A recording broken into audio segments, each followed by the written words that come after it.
Hola, ¿cómo están? Estoy feliz de saludarlos en este nuevo proyecto. Me presento, soy Hugo y esto es la Ruta al Green, un espacio donde la logística y el liderazgo comparten el mismo fairway. Porque en el golf, como en la vida, cada jugada, cada paso cuenta. Recuerda, no se trata de llegar, se trata de cómo recorres la ruta. El día de hoy vamos a tener un invitadazo de lujo y pues nada, no quiero entretenerlos más, quiero que estemos súper de lleno y pues vámonos, es momento de jugar. Bueno, pues hoy quiero presentarles, estamos con un personaje de la industria logística, del transporte y de temas intermodales que la ha roto en todos los sentidos. Es una persona que estimo muchísimo y estoy feliz y encantado obviamente de recibirlo. Él es José Humberto Vargas y José Humberto Vargas García, ¿no? Su nombre completo.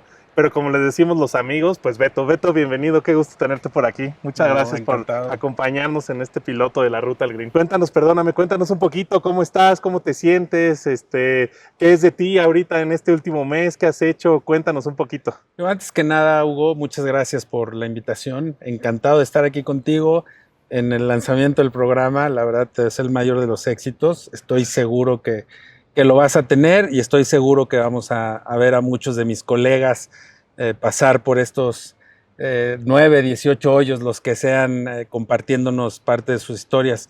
Yo estoy bien, estoy contento, estoy tranquilo. Como sabes, ¿no? En transiciones de trabajo, de la industria, pero con mucho ánimo también, ¿no? Arrancando proyectos, ya te platicaré con detalle. Por favor. Haciendo lo que más me gusta, que es el ferrocarril, particularmente el intermodal, y trabajando para México, que creo que es una de las cosas que más me ha motivado a lo largo de mi carrera. Buenísimo, Beto. Pues Beto, mil gracias. Este espacio literal es para ti, es para la audiencia. Queremos obviamente conectar con ustedes, que conozcan más cómo son los insights de la operación, que conozcan a las personas, a los personajes obviamente que son los principales líderes de nuestra industria de logística, pues cómo se mueve todo. Y pues Beto, vamos a jugar, por favor. Quiero que empieces tú, da el primer driver que sea por tuyo. dejarme esa responsabilidad, pero aquí estamos. Bienvenido, pues vas, adelante. Gracias. Adelante. ¿Cuánto me dices que es de aquí a la trampa? 180 antes de la trampa. Qué bonito. Gracias.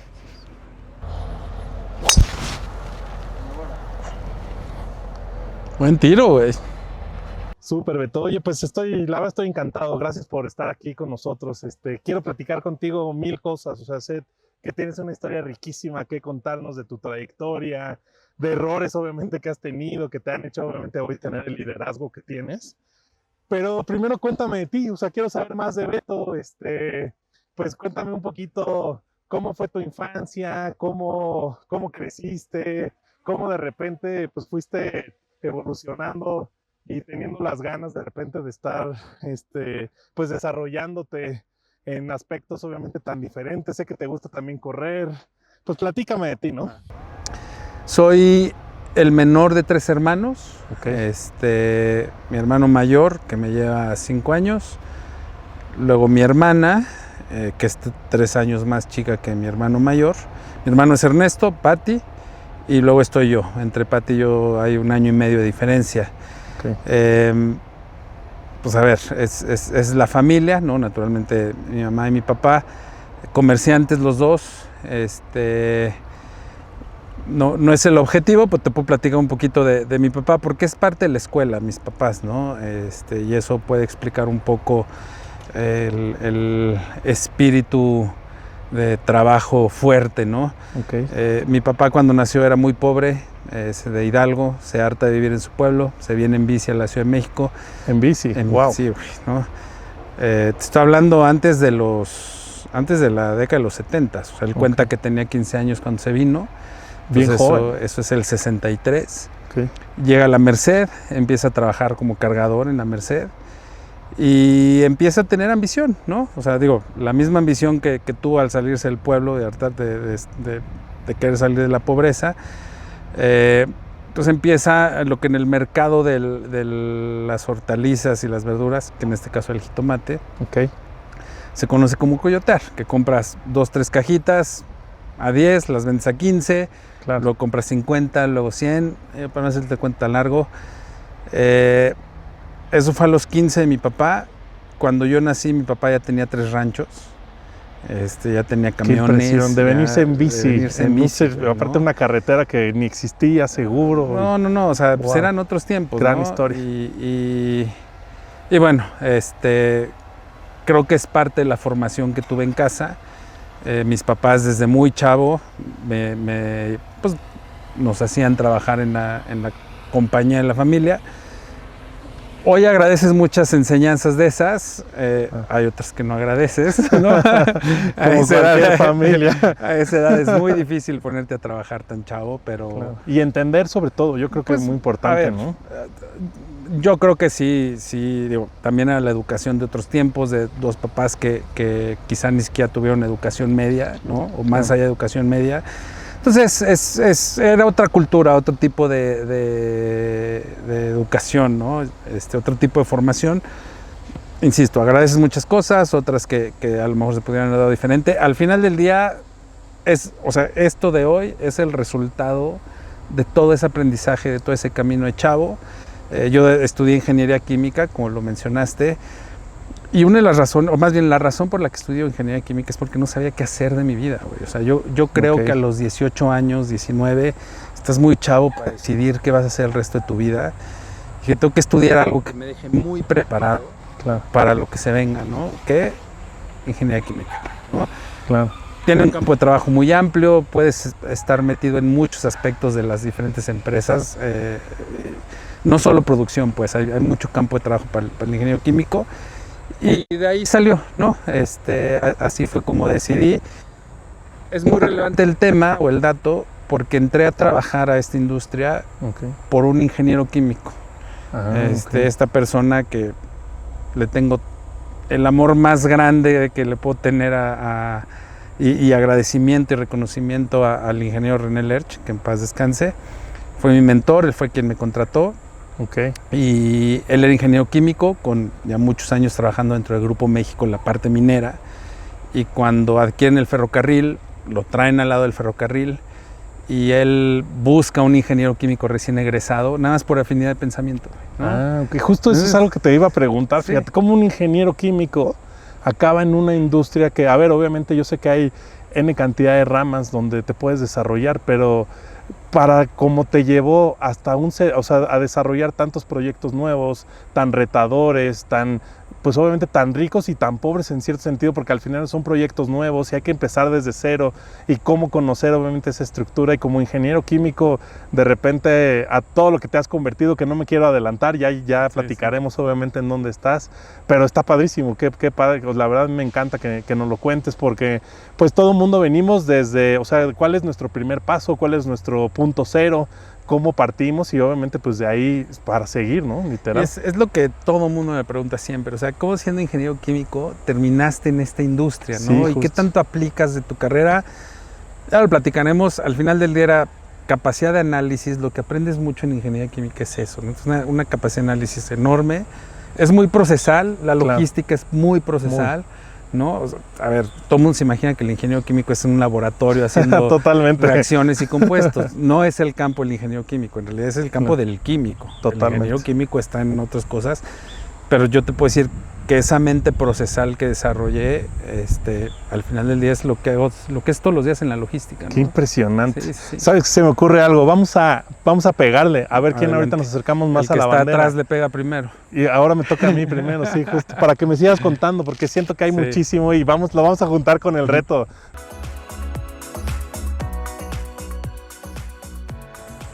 Y este lie no está cómodo, o sea, es un lie difícil. Qué bonito. Qué buena bola. Esta es tu bola. Tú te subiste ahí.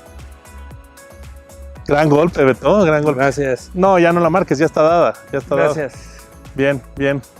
Súper. Pues qué increíble, Beto. Qué impresión que de repente de la carrera, así el salto directo a IMEX. Pues a ver, platícame ya una vez que entraste, que eso fue como en el año 2001, más o menos, un poquito lo recuerdo, de lo que he leído de ti. ¿Cómo fue? O sea, una vez que entraste, ¿cuál fue como tu primera impresión de conocer lo que obviamente estabas viendo ya dentro de la industria? Mira, 17 de julio del 2001, para ser exactos. Muy marcado. A ver, no tenía ni idea de lo que era el intermodalismo. Del ferrocarril sabía por cultura general lo que tenía que saber, ¿no? De mover carga en distancias largas a grandes volúmenes. Era todo lo que sabía del ferrocarril y que se acaba de privatizar por dos razones. Porque, pues, me acuerdo haber visto la noticia de la privatización de los ferrocarriles y que además pues conocía gente del medio, ¿no? Entonces, interesante, padrísimo ver como recién egresado, ¿no? Conocer un grupo como es Grupo México y ver desde esta parte de un recién egresado, entré como analista de ventas a IMEX y atestigué como un monstruo corporativo como es Grupo México echa a andar una empresa, ¿no? Claro. Y eso para mí tiene un valor incalculable. Había vivido, ¿no? Ya te decirte la parte empírica de una empresa en mi casa y ahora me enfrento a la parte corporativa, ¿no? Del empresariado, además de pues, uno de los empresarios más grandes de México y más exitosos. Y es desarrollar IMEX desde cero. Yo entré el mismo día que el gerente de finanzas. Estaba un director comercial, que era el ingeniero René Lerch, que te platiqué ahorita, y el ingeniero Gabilondo como director general y un asistente, ¿no? Entonces, entre los 5 vamos a arrancar IMEX, ¿no? Y de ahí se detonan una serie de cosas que a la postre fueron marcando la pauta del conocimiento que fui adquiriendo alrededor del ferrocarril y del intermodalismo como tal, ¿no? Increíble. Aparte, a ver, un poco hablar de intermodalismo en esa época era como hablar de inteligencia artificial en esta época. O sea, literal, o sea, era un proceso obviamente que la gente medio entendía y como que medio quería que funcionara, pero pues era como que lleguen, o sea, que tú encárgate de que el tren llegue, ¿no? Mi único contacto con contenedores era haberlos visto en los puertos alguna vez, cajitas de colores, ¿no? Así le llamaba yo en aquel entonces, güey. Es que todo el mundo que no sabemos pues, de la industria, ya que entras entiendes, pero antes así lo decimos todos. Y una de las primeras cosas que me pidió René, de hecho en la entrevista me dijo, oye, léete el plan de negocios de IMEX, ¿no? En la entrevista. Okay. Entonces lo leo, un documento de 70 páginas, estaba ocupado haciendo alguna cosa, termino de leer, me dice, ¿qué piensas? ¿No? ¿Qué piensas de nuestro plan de negocios? Entonces es interesante, la verdad. Está divertidísimo. Padrísimo, te digo, empezar a entender el ferrocarril, empezar a entender lo que es un contenedor, empezar a entender lo que es una terminal intermodal, empezar a entender lo que es una empresa, claro. La estructura que debe tener la empresa, por qué por aquí, por qué por allá. Así que empezar esta parte desde cero. A mí me gustó mucho, me dejó mucho. El reto más grande que tuve en IMEX fue hacer el estudio de viabilidad de toda la red de terminales intermodales que tiene Ferromex hoy. Ok, qué impresionante. Te puedo decir, cada una de esas terminales que opera Ferromex hoy, excepto la de Culiacán, me la sé de memoria el layout de la terminal y te puedo decir, digo, ya la memoria me falla un poco, pero te puedo decir casi los volúmenes con los que justificamos cada rampa. Faltaron otras a lo mejor, ¿no? Por ejemplo, Juárez, que estaba en ese plan, no está. Pero eso fue quizá lo más grande que hice en IMEX, con un financiamiento a fondo perdido del gobierno de Estados Unidos, además, que fue todo un reto, un chavito de 25 años, sentándome a platicar con la embajada de Estados Unidos para obtener esos recursos, ¿no? Y justificar las finanzas, justificar la operación. Muy interesante, la verdad es que IMEX para mí fue aleccionador y un muy buen primer paso para mi carrera. Qué increíble, Beto. La verdad es que, o sea, escuchar esta parte a mí por eso tenía tantas ganas de acercarme a platicar contigo, porque hasta nos vas a enseñar a todos, vamos a entender obviamente muchas cosas de la industria y pues bueno, vamos a seguirle. Seguimos aprendiendo, exacto. La industria siempre nos mantiene activos. Vas.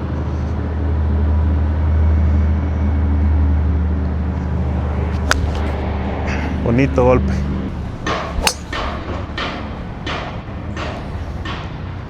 Me regresó. No, sí. Ese me regresó.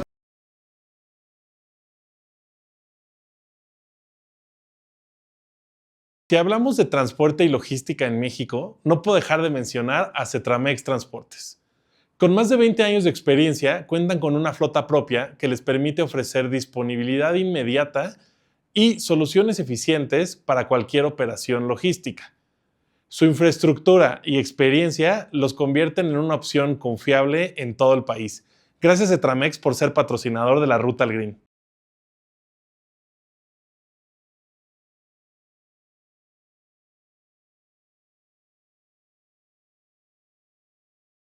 Oye, ¿sabes qué me quedé pensando, Beto? O sea, ya me imagino tu cara de cuando te dijeron de que este es el plan de negocios, ¿no? Como Lelo, y pues ahorita ahí te dejo tantito y ahorita regresamos y vemos, pues de qué se trata. O sea, tú cuéntame, dame como tu perspectiva, ¿eh? Y cuando empezaste a leer, no tenías como cara de qué está pasando aquí, o sea, ¿qué hago aquí? Tomé una buena decisión, lo estoy haciendo bien, no voy a entender nada, ¿entendiste algo? No sé, siento que eso estaría buenísimo que nos lo pudieras contar. Y además te voy a decir, o sea, fue en la entrevista, ¿no? Yo llegué ahí porque estudié ingeniería química con el hijo del ingeniero René, ¿no? Que se llama René. Entonces, René papá le dice al hijo, oye, mándame a uno de tus amigos que lo quiere entrevistar. Terminé yo ahí. Uh-huh. Llego a la entrevista, ¿no? Y pues él estaba ocupado, entonces me da el documento, me dice, quiero que leas esto y te voy a preguntar tu opinión al final.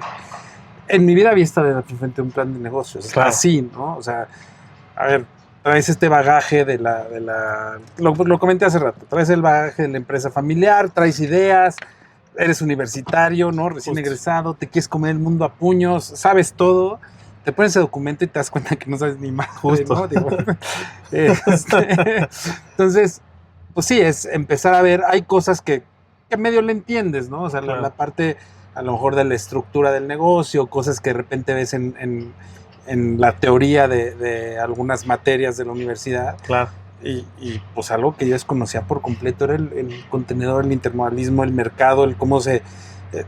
lo que es el concepto del contenedor hoy por hoy, ¿no? Que ya hoy la definición de intermodal la domino, me la sé. No, y es muy simple, me la sé de memoria. O sea, transferir una unidad de transporte, que en este caso es la caja, un contenedor, puede ser un tráiler, pero transferir una unidad de transporte de un modo de transporte al otro, o sea, terrestre, que es autotransporte ferrocarril, marítimo, que es el buque, claro, o aéreo, sin tener que manipular la mercancía, ¿no? Que a ver, a mí me encanta simplificarlo como que es una plataforma para subir y bajarte del tren, ¿no? Sin tener que manipular la mercancía, lo que mueves es la caja, ¿no? Me hubiera encantado en ese momento saber eso, claro, ¿no? Bueno, no tenía la más mínima idea. Y entonces el plan de negocios traía datos, traía estadística, traía justificación y un modelo de tarifas y de costos y de rentabilidad y de cómo justificar la inversión general, ¿no? A 10,000 pies de altura de esta empresa. Pero entonces, pues sí, terminas de leerlo y ¿qué opinas? ¿No? Sí, claro, ¿no? Pues se ve que es un buen negocio, ¿no? Sí, que sigan por ese camino. ¿no? Les recomiendo hacerlo, adelante. Hoy te puedo decir que ese documento, yo creo que lo leí 15 veces, fue poco, ¿no? Porque fue la base, la fundación de IMEX, claro, ¿no? Y qué interesante. IMEX además es padrísimo para mí porque soy la persona más joven de la empresa, soy el que más sabe de computadoras, soy el que más sabe de Excel, soy el que más sabe de Microsoft Office. Y en algún momento del desarrollo de IMEX yo fui el de sistemas, ¿no? Porque yo conocía esas cosas, nadie más. Qué interesante. Entonces, eso fue IMEX para mí, ¿no? El poder hacer un poquito de todo, ponerte el casco, ir a dejar una factura, ese tipo de cosas, ¿no? Qué increíble, sí, es que siento que es un gran tema, ¿no? Y, o sea, 1000 cosas, ya imagino todas las anécdotas que nos vas a seguir contando. Pues vamos a seguir, ¿no? Vamos a seguir, vamos para adelante.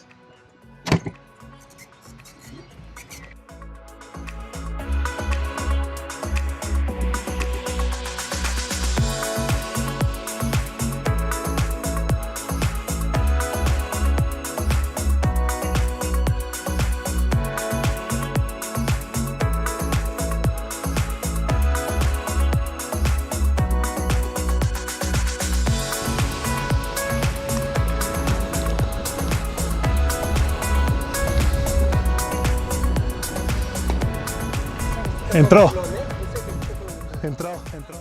Oye, Beto, está padrísimo todo lo que me estás contando. ¿Sabes qué? Te quiero preguntar algo. Me quiero ir a Ferromex, pero antes de Ferromex, ¿por qué si estabas ya con una estructura como, o sea, con lo que estabas desarrollando en IMEX, te sentías tan a gusto, estabas desarrollándote obviamente profesionalmente? O sea, ¿qué fue lo que te llevó a tomar una decisión de decir, necesito un nuevo reto? ¿Qué situación sentiste tú que dijiste, ya me comí el puesto, o necesito crecer, quiero algo más y por eso te fuiste a Ferromex? Pero antes de irnos a Ferromex, ¿cómo fue que tomaste la decisión de salir de IMEX? La explicación concreta es que buscaba crecer y en IMEX ya no había ese espacio. Todavía IMEX no era tan grande ni tan estructurado como para tener una posición o incluso justificar una posición más hacia arriba, ¿no? Igual no tenía quizá todavía la experiencia que buscaban o que se buscaría para tener una posición de un poco más responsabilidades. Al final del día estás chavo, quieres evolucionar, quieres crecer, quieres comerte el mundo a puños, como lo decía, pues empiezan a dar opciones en Ferromex, se empiezan a abrir vacantes, bueno, a dar oportunidades, y también por ahí tuve alguna oportunidad afuera del ferrocarril. Okay. Bueno, si les cuento tan largo, pues ya trayendo algo sobre la mesa de, oye, tengo esta oportunidad de irme aquí y allá, me dicen en IMEX y Ferromex, ¿no? Me dicen, güey, no te vayas, quédate aquí en Ferromex, te movemos de IMEX a Ferromex, aquí hay una oportunidad, puedes hacer más carrera en Ferromex siendo ya más grande, con más exposición. Claro. Y pues al final del día me quedé dentro del grupo, ¿no? Que pues era un paso, a ver, ya que es esa oportunidad que era similar a lo que tenía afuera, pues mejor en el grupo, ¿no? Y le das continuidad a lo que estás haciendo. Me fui al área comercial de Ferromex como ejecutivo de cuenta, donde pues acabamos de arrancar el Interpacífico, claro, ¿no? Entonces, digo, fue esa transición a Ferromex. Fue el primer cambio que hubo entre IMEX, Ferromex, IMEX. Pasaron un montón de cosas, sí, un montón de aventuras. Otra vez, todos estábamos aprendiendo, ¿no? Y entonces se da la transición, llego a Ferromex y ahí empieza la aventura del Interpacífico. Que a ver, es una gran historia. O sea, ahorita quiero súper entrar a detalle en el Interpacífico porque creo que todo estás hecho, Beto. O sea, realmente, y a ver, te lo he dicho fuera de cámaras, ¿no? Y de frente, estás hecho para desarrollar proyectos. O sea, tú entre más retos nuevos tengas que resolver, literal estás hecho. Es como parte de tu esencia, un poco, pues lo que te da como esa vida, obviamente, dentro de una empresa, pues para seguir creciendo, ¿no? Gracias por mencionarlo, sí lo considero, ¿no? Parte de mí ese espíritu disruptivo, ese espíritu innovador, el estar buscando siempre qué más puedo hacer, ¿no? Hacia dónde más puedo llegar.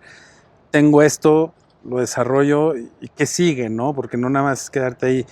Pero en aquel entonces no nada más era yo seguía aprendiendo intermodal, ¿eh? No creas. O sea, que estaba en IMEX hacía mucho carga general también, incluso más que intermodal. O sea, hice muchos proyectos de trasvase de plásticos, de aceros, maderas, etcétera, más allá de hacer proyectos con contenedores. Realmente mi empuje fuerte en intermodal fue cuando llegué a Ferromex, que fue donde empecé a aprender ya el intermodal desde la perspectiva del ferrocarril. Claro. Entra un jugador súper relevante en mi vida, que es Union Pacific, ¿no? O sea, llego a Ferromex, estamos haciendo el Interpacífico, teníamos muy poquito cross-border por cuestiones contractuales en aquel entonces entre los ferrocarriles y los AMCs. Ok. Pero en ese inter de consolidar el Interpacífico y empezar a buscar hacer algo cross-border, llega a mi vida Union Pacific. Que ya más adelante hablaremos de ellos. Llegan a mi vida personajes que hoy son el liderazgo de Union Pacific, donde yo empujando, echando el Interpacífico, pero a la vez aprendiendo, ¿no? De la industria. Y no solo es aprendiendo yo, es todo Ferromex. Todos estábamos aprendiendo, todos estábamos tratando de echar a andar algo que era completamente innovador, ¿no? Es el Interpacífico, empezamos de verdad 600 contenedores de 48 pies viejísimos, rentados. Fue vamos a probarlos, a ver qué sale, ¿no? Sabíamos el 10,000 pies de altura de cómo integrar el intermodal, pero no teníamos nada de conocimiento y fue un poquito aprenderle sobre la marcha, un poquito dando, ¿no? Había gente experimentada como Julio Massa, que fue quien me echó a andar, pero al final del día ¿y ahora qué hacemos con esto, no? Tenemos que empujarlo. Al mismo tiempo Ferromex te está pidiendo resultados y al mismo tiempo es enseñarte a ti, enseñarle a toda la estructura de Ferromex cómo hacer intermodal. Y ahí vienen un montón de pruebas y errores, ¿no? Nos costó mucho. Claro. Yo pasé a Ferromex en el 2005. Yo te puedo decir el momento en el que el Interpacífico tuvo vida ya propia y empezó a jalar solito, ya todavía medio en pañales, pero ya empezó a caminar. Fue hasta el 2010. Fueron 5 años. Sí, de locura, desde tener una maqueta a ejecutar, ¿no? Y yo te puedo decir, en el verano de 2010 llegó el Chief Commercial Officer de Ferromex y dice, Beto, si en diciembre el Interpacífico no tiene tanto volumen, se va a cerrar, ¿no? Órale, qué y con reto. ese se va a cerrar, es pues prácticamente adiós chamba, porque el cross-border de Ferromex todavía no es lo que era, prácticamente no existía. No existía, exacto. Y de ahí la responsabilidad además de muchas personas, porque no nada más, digo, obviamente era mi chamba. Sí, pero la de los demás pero pues también. traes vendedores, traes gente ya en las terminales, traes gente alrededor del proyecto. Y bueno, es parte del reto, ¿no? El echar a andar todo eso. Yo en aquel entonces estaba chavo, todavía no llegaba a los 30. Bueno, estaba llegando a los 30, 32. Y desde entonces yo decía, es que esto va a moldear y va a cambiar la logística de México, ¿no? Y también siempre ha sido un poco mi visión y mi inquietud el poder desarrollar más por el país. No, de acuerdo. Y por eso usaba el ejemplo hace rato que te decía, es como hablar de inteligencia artificial hoy en día. Porque, a ver, hoy todo el mundo hablamos de inteligencia artificial y en ese momento la gente empezaba a hablar de intermodalismo. Ya decía, a ver, un servicio intermodal te va a acercar, te va a resolver, te va a ahorrar costos. Pero no era lo mismo platicarlo y verlo en papel a tener ya una estructura hecha operativamente hablando para llevarlo a las terminales, para llevarlo obviamente pues a la operación, ejecutarlo y tener el resultado tangible. Y te digo una cosa, a ver, es padrísimo, hoy se cuenta muy fácil, ¿no? La verdad es que sí fue muy retador. Tiempo.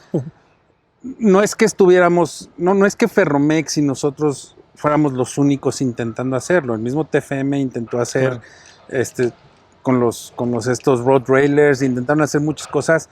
Hoy viendo hacia atrás, y en aquel entonces me acuerdo haber tenido discusiones muy acaloradas en ese sentido, porque todo el mundo decía, no, es que eso ya lo hicimos en TFM, ¿no? Y perdón que traiga todos estos nombres, pero no, está es bien. la realidad. Y la verdad es que estoy bien orgulloso, porque yo en aquel entonces decía, momento, o sea, sí lo hicieron, pero ya lo dejaron de hacer. Claro.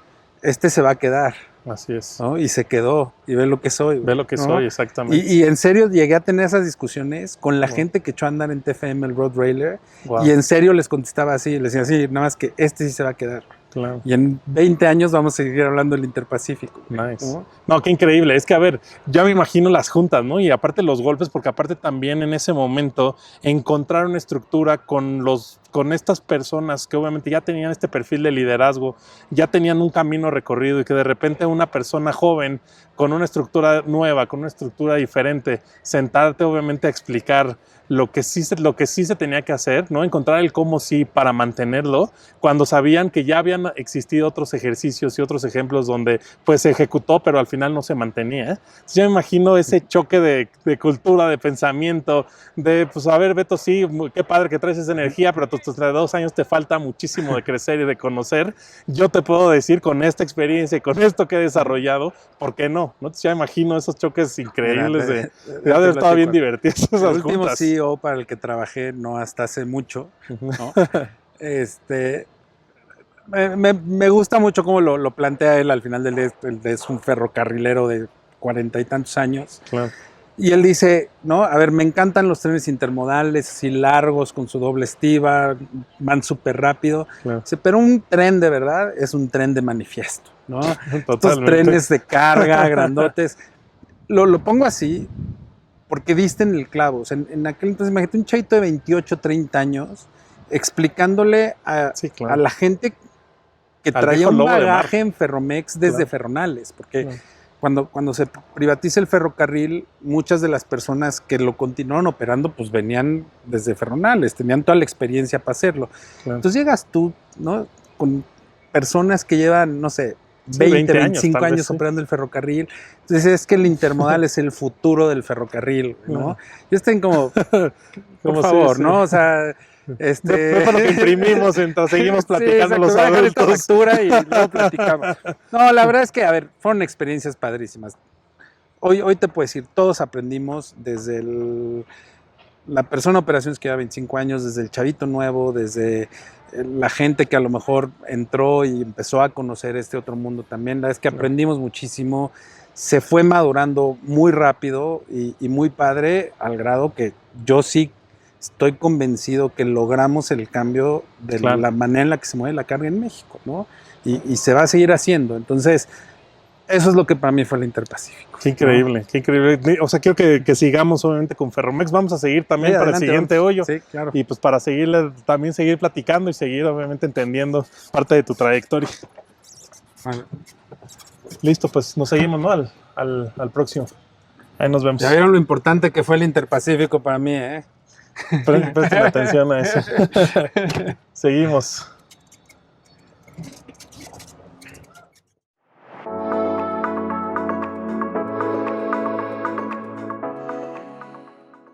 Airbag valora y recompensa a tus operadores. Con su plataforma, reduces hasta 4 veces la rotación, te ahorras hasta 30% de combustible y disminuyes un 20% los siniestros. Contáctalos, menciona que viste este anuncio dentro de la ruta al Green. Te van a regalar hasta un mes totalmente gratis. Airbag, donde mejoramos y retenemos a tus operadores. Gracias Airbag por ser patrocinador de la ruta al Green.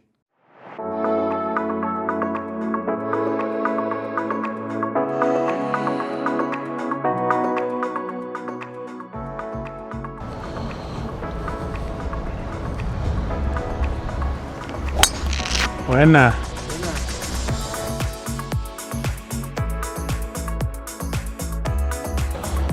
Buena, güey. Bueno.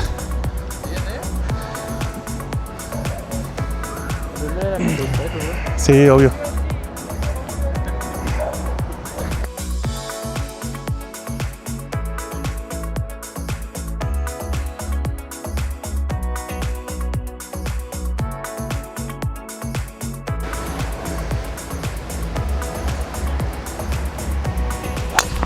Bonito. Muy bonito. Felices obviamente de seguir aquí con Beto, todo lo que nos está platicando, grandes anécdotas, grandes historias, conocer su historia, lo que está ido desarrollando, cómo de repente de la universidad todo lo que fue evolucionando. Y pues bueno, ahora nos vamos a la etapa en Ferromex, que ya nos platicabas un poquito, ¿no? de lo que fue el Interpacífico, no solo a nivel local, a nivel empresa, a nivel grupo, sino a nivel obviamente cross-border, ¿no? que es sí. Algo de cómo comercialmente nos empezó a abrir puertas, y pues empezamos a desarrollar otro tipo de comercio y está padrísimo, ¿no? Entonces sí quisiera, inclusive si me pudieras platicar algo que te acuerdas, que me digas, híjole, justo hubo un error que tuvimos que nos hizo entender todavía mejor lo que estábamos haciendo y con eso crecimos para desarrollar como cierta parte obviamente del proyecto, ¿no? Sí. Hay mucho que contar, la verdad, y ahora no todo soy yo. Habíamos un equipo, había gente. Mira, para mí una de las cosas más importantes cuando estás haciendo tu carrera, ¿no? Para los chavos que ojalá algún día puedan ver y escuchar esto, es irte ganando la credibilidad. ¿Y cómo te ganas credibilidad en el mundo empresarial y en una carrera profesional? Pues dando resultados, ¿no? Claro. La compañía te exige un resultado, la compañía te pide que entregues una meta y hay de dos sopas, ¿no? Tú haces una meta y la cumples, o haces una meta y la cumples y das el extra mile, ¿no? Como dice en inglés. Y eso es algo que yo siempre he tratado de hacer. Digo, una, por la formación que tuve, cada que tengo algo en mis manos, trato de verlo como si fuera mi negocio, ¿no? Sí era Ferromex, sí es Grupo México, pero es también mío, ¿no? Es un proyecto mío. Y creo que eso hace mucho la diferencia. Entonces, ¿por qué? Porque esa credibilidad la empiezas a tener con tu equipo, ¿no? Entonces, hubo personas que trabajaron conmigo que me la compraron al 100, ¿no? Hay quienes dicen que soy embaucador, ¿no? Que de gente que ha trabajado conmigo dice que es un embaucador, güey. Bueno, pues no sé, pero gracias por creer en mí, porque al final del día lo hicimos todos juntos, ¿no? No es nada más que yo lo haya hecho, la verdad es que hicimos un gran equipo en aquel entonces en Ferromex, y así como lo formamos nosotros, pues nos costó luchar al interior de Ferromex por convencer de estas ideas a la gente, ¿no? Que ya traía esta maquinaria pesada de lo que es el ferrocarril. Entonces, esa parte fue fundamental para que se dieran las cosas. Con un espíritu, digo, muy, muy luchón, ¿no? Muy de ir contra la corriente dentro de Ferromex. Claro. La importancia del Interpacífico para mí en aquel entonces y para algunas personas de Ferromex que lo entendieron bien, ahí sí te puedo decir que no todo el mundo, pero la importancia de consolidar el Interpacífico es que nos iba a abrir las puertas, claro, a esos otros negocios, ¿no? A mí me iba a abrir las puertas solamente en mi carrera profesional, ¿no? Totalmente. Pero a la compañía en general, entonces yo le tengo un cariño brutal a Ferromex, es mi alma mater profesional, Ferromex IMEX, y pues tenemos que llevar a Ferromex a las grandes ligas del intermodal, ¿no? Claro. se nos dio la oportunidad de hacerlo con el Interpacífico y con 80,000 errores que cometimos alrededor del Interpacífico. Que es parte de crecer y parte de entender el negocio. Y Ferromex hoy tiene un gran producto bien maduro, lo conocen a la perfección. Te puedo decir, una de las grandes metidas de pata fue compra de contenedores, ¿no? Compramos contenedores, fíjate, te platicaba de los 600 contenedores de 48 pies, viejísimos, puta, llovía y goteaba, no, o sea, era fatal. Sí, en las peores condiciones. Entonces, ya que el proyecto jaló, ya que vamos a renovar la flota, vamos a comprar de 53 pies, ¿no? Porque el error de los 48 es que cuando mueves carga ligera, pues volumen, ¿no? Entonces había clientes que decían, pues no me interesa porque, ¿no? Entonces tienes que tarifariamente ajustar algunas cosas. Ok, vamos, ya vimos que el proyecto sí jala, vamos a comprar contenedores de 53 pies y nos equivocamos en las especificaciones, ¿no? Muy particularmente del Interpacífico por diferentes cuestiones, y no me entro en esos detalles. Creo que la anécdota importante es que nos equivocamos en la especificación, una inversión de años, ¿no?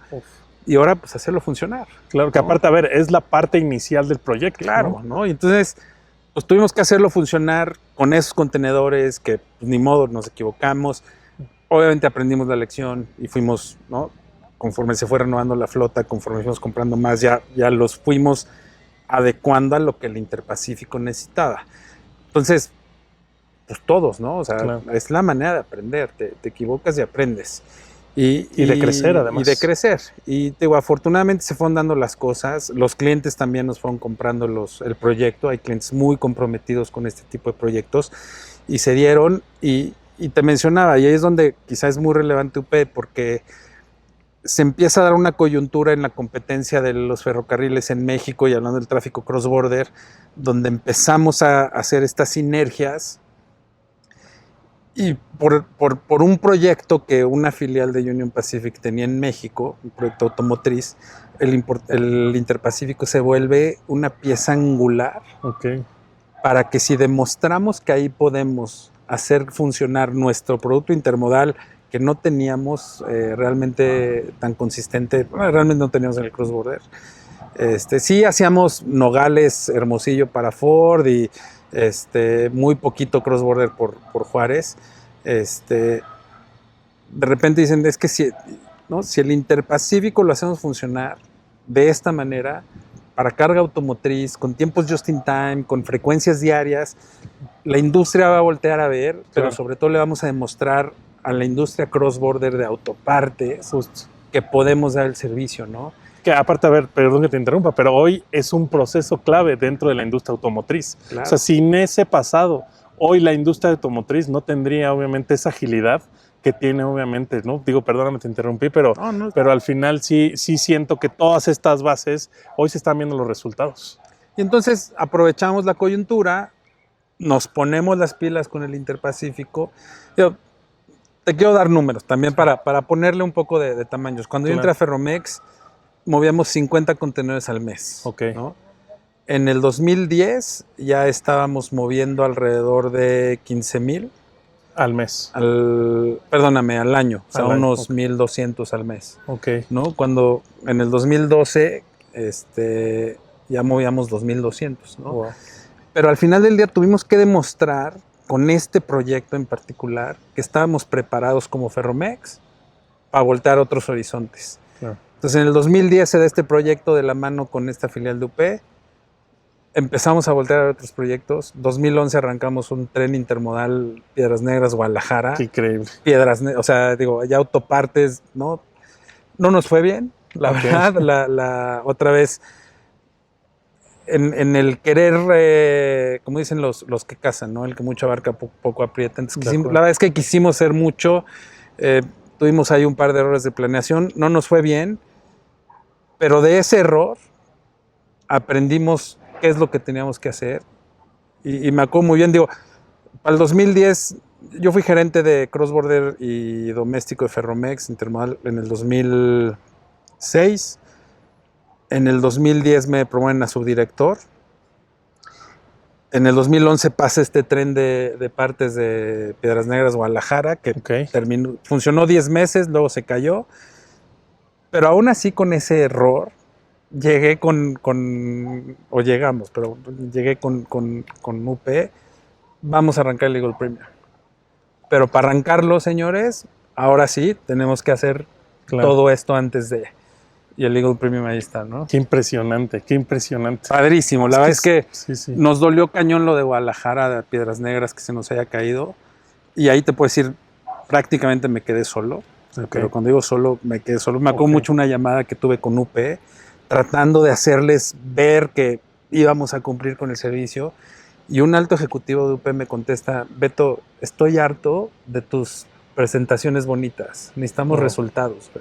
2 meses después perdimos el negocio, pero un año después estábamos armando el Eagle Premium, ¿no? Qué impresionante. Sí, es que es parte del heavy lifting, lo vas desarrollando, ¿no? Lo vas desarrollando. Órale, qué impresión, Beto, súper, pues vamos a seguir, vamos a seguir. Bueno, te voy a platicar algo, la verdad es que, a ver, puedes hacer muchas cosas y sí, ¿no? Entonces este tema tan trillado de tú haces y tú logras y no es que, pues necesitas suerte también, ¿no? Claro.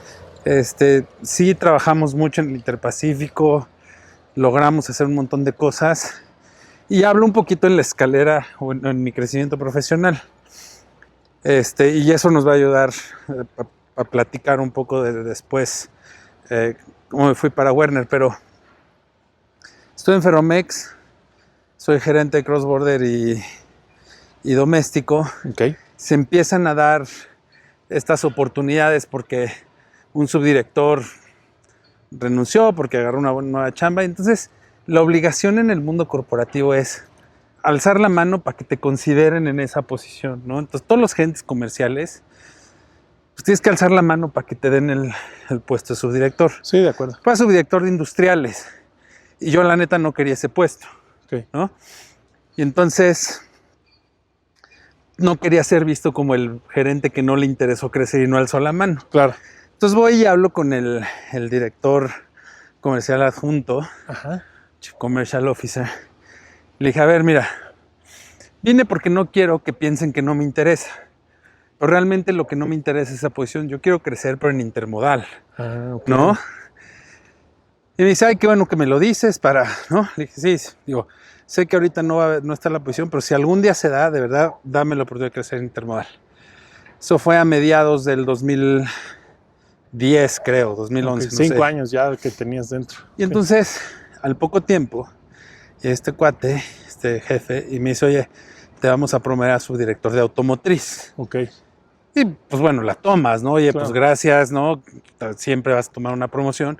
No era la intermodal que quería, pero en automotriz tiene algunas características parecidas. Sí, de acuerdo. A las 2 semanas de que me promovieron, renunció el subdirector de intermodal, güey. Qué impresión.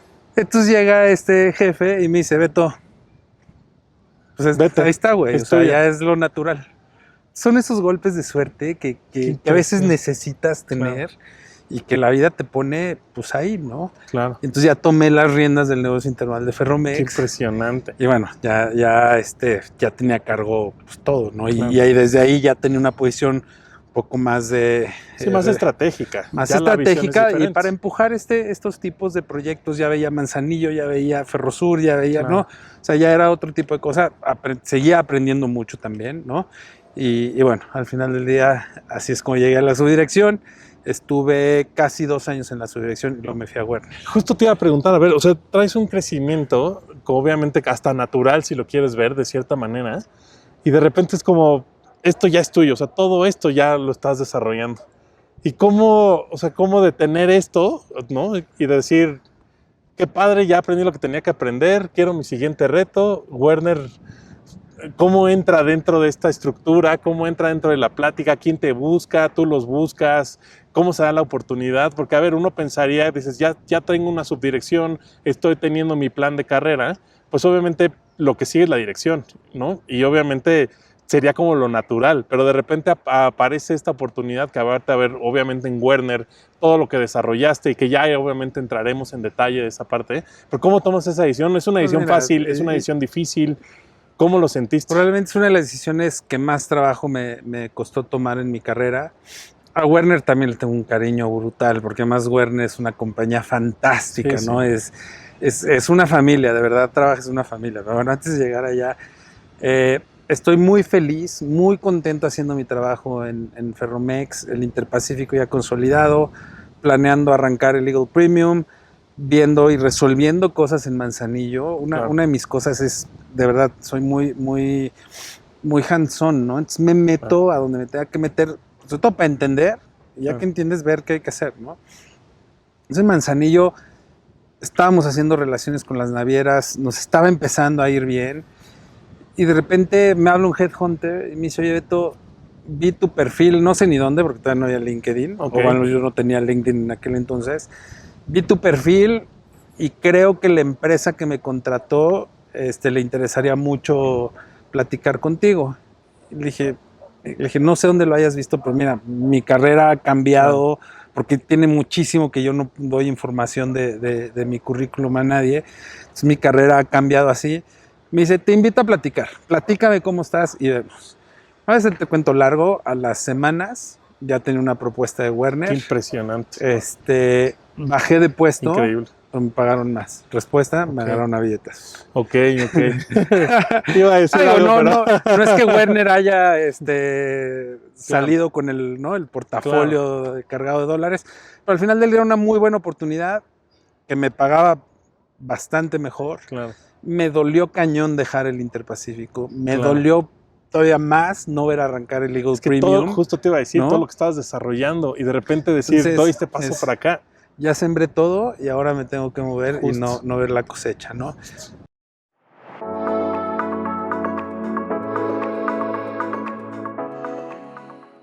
AFS International es una agencia de cobranza especializada dentro de la industria del transporte. Te apoya con la recuperación de tu cartera vencida.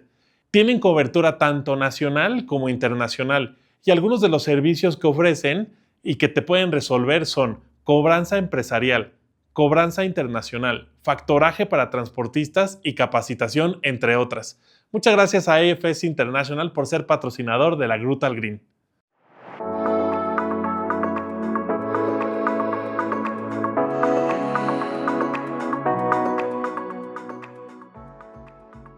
Súper, Beto, pues la verdad es que me está encantando la historia, todo lo que me estás platicando es súper enriquecedor, o sea, nos da obviamente un poquito la visión para entender pues más de tu historia, más de tu bagaje, de lo que está pasando. Me encanta como este cambio que de repente, estando con esta estructura en Ferromex, te vas a Werner.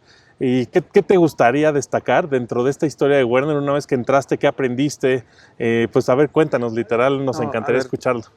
Te platico y mira, yo creo que ese cambio de Ferromex a Werner para mí fue asumir un riesgo muy importante para mi carrera y está muy consolidado en Ferromex, dentro del Ferromex y dentro del mismo Ferromex y la industria como tal.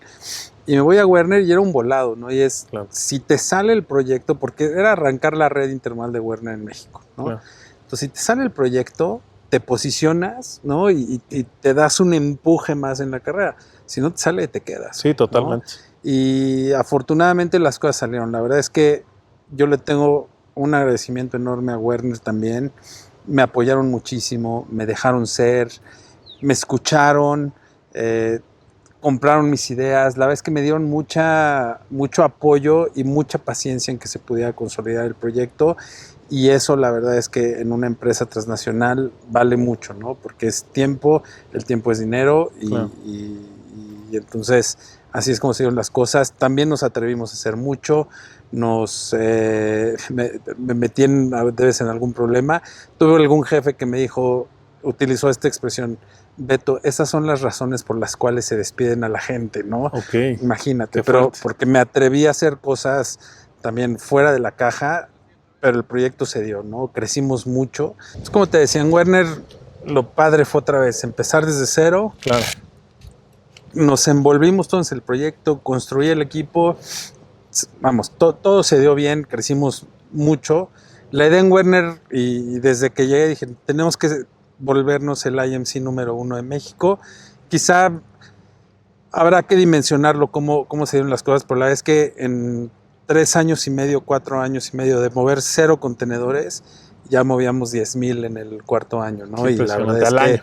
Sí, 10,000 anuales, y la verdad es que eso es una satisfacción enorme, ¿no? Y las cosas jalaron muy bien. Viene la pandemia, se atora todo de repente. Pues me dedico a chambear todos los días, ¿no? correr todos los días, Literal. ¿no? Porque literal, o sea, pues cerrar la computadora y me ponía a correr, ¿no? Y estoy en la pandemia y se da la oportunidad de UP, ¿no? De repente, el que era el vicepresidente de México se va para Omaha, se abre la vacante y te acuerdas que más temprano te decía que hay un momento clave Sí, de cuando entra UP a mi vida. Pues bueno, en Ferromex tuve el contacto con UP, en Werner ahora era cliente de UP, y los mismos contactos que yo hice en aquel entonces en Ferromex cuando estaba chavo, pues también fueron creciendo y evolucionando dentro de UP, al grado que cuando se abre esta oportunidad en UP, pues los que estaban contratando eran esos mismos contactos que nos conocíamos de toda la vida, ¿no? Y ya pensaban en ti, conocían tu historia un poco. Pues mira, conocían mi historia, al final del día sí alcé la mano, sí hablé y dije, oye, ¿piensan contratar a alguien de fuera? Sí, yo le entro, ¿no? Es una compañía que conozco muy bien, entonces también por eso el comentario, porque sé que luego es nada más de adentro, lo que sea, ¿no? Sí, hicieron toda una búsqueda de talento, pero bueno, al final del día las cosas se dieron. Claro. Se da mi transición UP en plena pandemia y la verdad es que es como la consolidación de todo lo que había hecho en mis escalas anteriores. Dentro del crecimiento que tuve Werner, tuve 2 promociones, en Ferromex Ibex tuve 7 promociones. Entonces llego a UP, ahora sí que como que la consolidación de esta carrera, ¿no? Del riesgo que corrí en Werner, de las peleas que tuve en Ferromex, de los errores, y es llegar a UP y ahora sí ya llegan las grandes ligas, ¿no? Una posición de grandes ligas, ya no me toca hacer desde cero. Claro, una operación ya consolidada. Ahora tengo que administrar y demostrar y crecer un negocio que es de este tamaño. Claro. Y padrísimo, la verdad es que UP una gran experiencia también. Porque te voy a decir una cosa, cuando tienes una carrera como la mía y llegas a una posición como la de UP, siempre te preguntas si puedes dar el ancho, claro, ¿no? O sea, por muy vicepresidente que seas, por muy C-level que seas, siempre te vas a preguntar, tengo la capacidad, estoy para el reto. Hoy viendo hacia atrás te puedo decir, no solo estaba para el reto, entregué resultado incluso más, ¿no? Ahí me trajeron con una vocación muy comercial a UP. Se logró, ¿no? Al final del día le convertimos la cara al equipo de UP México a hacerlo mucho más comercial. Teníamos operaciones a cargo también, relaciones públicas, relaciones con gobierno. O sea, era una posición muy interesante y de mucha labor dentro de UP. Cosas muy buenas que te puedo decir que me siento muy orgulloso. Cuando yo llegué a UP, cada semana había embargos en la frontera por cuestiones operativas. Cuando me fui, teníamos meses sin que hubiera embargos, ¿no? Cero incidencias. Cero. O sea, me senté, deja de incidencia, o sea, por el tráfico y los intercambios con los ferrocarriles mexicanos, se atoraba la frontera. De verdad, cuando me fui ya no había esos atorones. Por ejemplo, un día me senté, ¿no?, con el director de operaciones de UP México y le dije, a ver, Nogales, ¿no? ¿Qué es lo que está pasando? Hasta que me dijo, Beto, es que somos nosotros los que hacemos la congestión. De hecho, le dije, a ver, dime, ¿somos nosotros? Me dijo, sí, somos nosotros, ¿no? Entonces ideamos entre los dos un plan para secuenciar trenes, ¿no? Es como mi acción más PSR que he hecho en mi vida, ¿no? Y logramos secuenciar los trenes de manera que, implementamos la solución. Realmente fue un sistema de reservaciones de trenes, ¿no? Podíamos cruzar 3 trenes en cada sentido por la ventana de operación, lo que fuera. Y aplicamos un sistema de reservaciones. Quiero mandar un tren a México por Nogales, tengo que sacar mi reservación dentro de UP para poderlo mandar. A partir de ahí, Nogales creció 10% anual. Qué impresión, ¿no? O sea, ese tipo de cosas, digo, ya no es arrancarlas desde cero, es ahora cómo le hago para hacerlo más eficiente, para explotar lo que tengo ahí y hacer crecer el negocio de UP México, ¿no? Sí, de acuerdo, el famoso heavy lifting, que es la parte complicada, por supuesto, ¿no?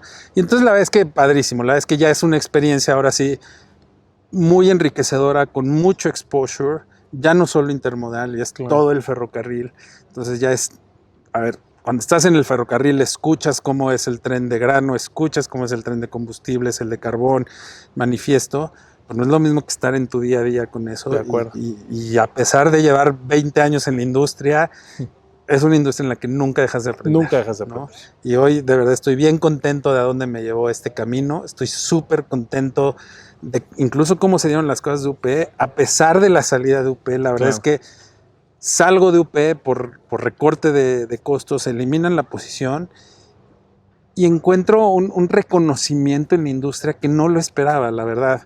Y un arropamiento de la industria padrísimo que pues eso te da un empuje emocional increíble. Y la verdad es que estoy en un muy buen momento de mi carrera, viendo otros horizontes, viendo otros proyectos, trabajando para México, ¿no? Otra vez regreso a ese Beto que trabaja para México y empezar desde cero.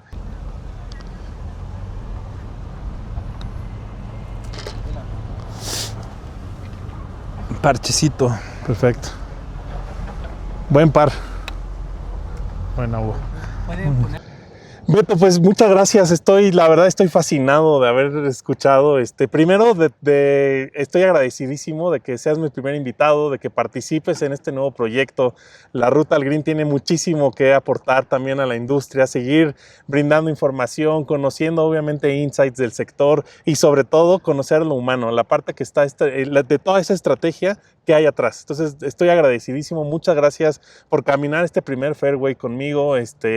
Sé que se vienen muchas cosas muy padres, sé que la vas a seguir rompiendo, sé que tu nombre va a seguir sonando en la industria. De verdad, muchas gracias de todo corazón. Es un primer programa que obviamente sé que va a haber muchos y que el hecho de que tú hayas sido este primer invitado y que hayas aceptado obviamente platicar, abrirte con nosotros, contarnos tus experiencias, tus anécdotas, tus errores, todas tus vivencias, un poquito de tu pasado, de tu familia, lo que fue obviamente la estructura desde tu papá hasta lo que eres ahora acá, de lo que se viene para ti. Muchas gracias, de verdad estoy encantado y pues nada, te agradezco y obviamente pues nos vamos a estar por aquí nos vamos a seguir viendo. Por supuesto, güey, el agradecimiento es mío. La verdad es que me encanta, me entusiasma acompañarte en este proyecto. Gracias por considerarme en esta primera grabación, en esta primera aventura. Yo creo que va a salir muy bien, me parece una gran idea y de eso se trata, ¿no? De eso hemos estado hablando todo el día, cómo empezar cosas desde cero, cómo empujar estos proyectos. Yo creo que se va a dar muy bien. Te está comentando, se vienen cosas interesantes, ya tendremos oportunidad de poderlo atestiguar, pero estoy iniciando un proyecto con el Ferrocarril de Guatemala. Padrísimo. ¿No? Es un proyecto que hay que empezar desde cero, tiene todos los retos que significa empezar desde cero otra vez, y entusiasmadísimo porque hemos desarrollado, y sí me considero alguien que ha hecho mucho por esta industria en México, en la parte norte, pero el sur también existe, ¿no? Totalmente. Y hay que buscar estas sinergias. Insisto, es construir la vía desde cero, ¿no? Y hay una serie de hay un grupo de personas que estamos involucrados, que estamos empujándolo. Es muy inicial lo que te estoy diciendo, pero estaremos buscando desarrollar más proyectos ferroviarios. Padrísimo. Ahora en la frontera sur y que seguramente nos ayudará a seguir creciendo el país. Padrísimo, Beto. Beto, pues de verdad muchísimas gracias. Gracias por acompañarnos, por participar, que sigan los éxitos y pues nos seguimos viendo. También muchas gracias a ustedes. Gracias por compartirnos, denle like, compartan obviamente el programa, esperen obviamente noticias, se van a venir siguiendo, van a seguir viniendo muchos invitados y pues gracias a ustedes por acompañarnos en este primer fairway y esto fue La Ruta al Green.